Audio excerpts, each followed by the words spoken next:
ഹരിയെ വേണമെങ്കിൽ അന്ന് എനിക്ക് രക്ഷിക്കാമായിരുന്നു. ഞാനതിന് ഒരുങ്ങിയതാ.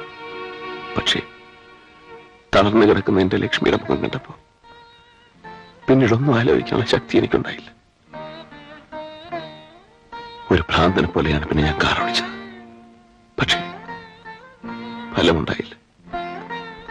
ഹോസ്പിറ്റലിൽ എത്തുമ്പോഴേക്കും എന്റെ ലക്ഷ്മി.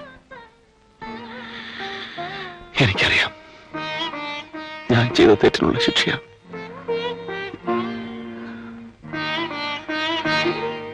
നിന്റെ ഹരിയെ കൊന്നത് ഞാനാണ്, മനഃപൂർവ്വം അല്ലെങ്കിലും. എനിക്ക് വേണമെങ്കിൽ അതൊക്കെ മറച്ചു വയ്ക്കാമായിരുന്നു. പക്ഷേ ഞാനത് ചെയ്തില്ല. നിന്റെ ജീവിതം തകർത്തവനാണ് ഞാൻ. പറയൂ ശ്യാമേ, ഇനിയും നിനക്കെന്നെ സ്നേഹിക്കാൻ കഴിയുമോ?